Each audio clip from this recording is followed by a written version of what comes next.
Fala galera, sejam muito bem-vindos para mais um vídeo. Já vai deixando o like, se inscreve no canal, ativa o sininho e é claro, se você gosta desse tipo de conteúdo, compartilha o vídeo para geral. Simbora pro vídeo. Bernard Jean Etienne Arnault nasceu em Roubaix, na França, em 5 de março de 1949. Filho de Mary Joseph Savinel e Jean Arnault. Bernard nasceu em meio a uma família que tinha pequenas empresas.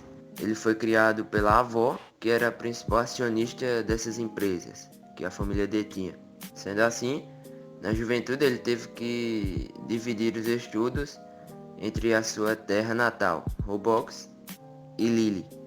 E em seguida se formou em engenharia na École Polytechnique, em Poliseux, em 1971. Então, após se formar, ele foi trabalhar na Ferret Savinel, uma empresa de engenharia criada pelo pai. Mas, 5 anos depois, ele convenceu o pai a mudar de ramo e a investir no setor imobiliário, passando assim a focar em casas de férias. Então, em 1974, ele se tornou diretor de desenvolvimento do grupo e 3 anos depois se tornou o CEO. Mas, logo em seguida, para a infelicidade de Arnault, seu pai faleceu. Então, em 1979, ele passa a ser o presidente. Em 1981, 2 anos depois, com a chegada da esquerda, nomeados os comunistas, ao poder da França, ele resolveu ir para os Estados Unidos, mas não obteve sucesso nos negócios. Sendo assim, ele voltou à França. Assim, a reentrada dele no mundo dos negócios foi feita através da Bussac, uma empresa do norte do país que operava nas áreas têxteis e que detinha também a posse de nada mais nada menos que a Dior. Já no ano de 1984, ele assume a presidência da Direção-Geral das Empresas Financière Agache, SA e Dior. Então, ele foi reorganizando o grupo, apostando numa estratégia de desenvolvimento assentada nas marcas de prestígio. Com isso, a Christian Dior foi a marca escolhida para dar visão a essa estratégia. O homem mais rico do mundo até então adquiriu a empresa e demitiu diversos funcionários, fechou fábricas e iniciou seu império, começando assim a ser considerado um homem implacável e impiedoso. Então, em 1989, ele se tornou o principal acionista do grupo LVMH, Louis Vuitton Moet Hennessy, e nesse mesmo ano ele investiu mais 500 milhões de dólares e obteve o controle total da empresa. Tempos depois, Arnault tornou-se também o presidente do conselho de administração do grupo Arnault SA e da Companhia Financeira do Norte. Já nos anos seguintes, a LVMH foi comprando mais e mais marcas de luxo, como por exemplo a gigante Sephora, presente em vários países. Atualmente, a LVMH é considerada uma holding francesa de artigos de luxo e possui aproximadamente 70 empresas, quase nada, né? Dos setores de vestuário, relógio, joalheria, perfumes e bebidas. Marcas como por exemplo Louis Vuitton, Sephora, Tiffany, Dior e Dom Perignon. É só marca desconhecida, né? No ano de 2012, Arnault chegou a pedir a sua naturalização belga, mas foi negado.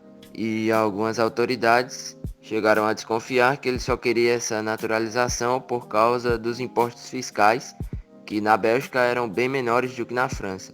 E ele foi em público e confirmou que solicitou a dupla nacionalidade franco-belga, mas negou que pretendia obter um exílio fiscal. E ele até acrescentou que continuaria sendo um residente fiscal francês. E é claro que com toda essa história, muitas pessoas não ficaram muito bem com ele, né? Inclusive teve até um jornalista chamado Nicolas Demorand que é o editor do Liberation, que é um jornal francês, que acusou Arnault de esquecer o país que fez dele um rei. A coisa não ficou nada boa para ele, né? Passando para o ano de 2019, Bernard viu suas empresas obterem um lucro mais do que estrondoso, né? Só a LVMH teve uma alta de 13% e teve um lucro líquido de apenas 7 bilhões de dólares. Segundo a própria empresa, a Louis Vuitton e a Christian Dior foram as marcas de destaque as que mais renderam dinheiro para a holding. Mas também, né, não é à toa que foram as que mais deram lucro. Quem é que não conhece essas duas marcas? Mas não acaba por aí, né? Tava, tava pouco. Tava, né? Não bastava ele ter todo esse dinheiro, tem que ter mais. Em janeiro deste ano, as ações da LVMH subiram cerca de 0,7%, o que ocasionou em alguns trocados aí para ele, cerca de 1,9 bilhão de dólares foram acrescentados ao patrimônio líquido dele. Pouca coisa, né? E com todo esse crescimento da LVMH, ela tem atualmente um valor de mais de 200 bilhões de dólares. Atualmente, Bernard Arnault tem 71 anos de idade, é empresário, colecionador de arte e investidor, tendo investimentos em empresas como, por exemplo, a empresa britânica Belmore, que é proprietária e responsável pelo gerenciamento de hotéis de luxo, como por exemplo o Copacabana Palace, localizado no Rio de Janeiro. Ele também investe em empresas como a Netflix e na rede de alimentos Carrefour. Atualmente ele tem uma fortuna de 122,1 bilhão de dólares, sendo o homem mais rico da Europa e estando na lista de top 10 mais ricos do mundo.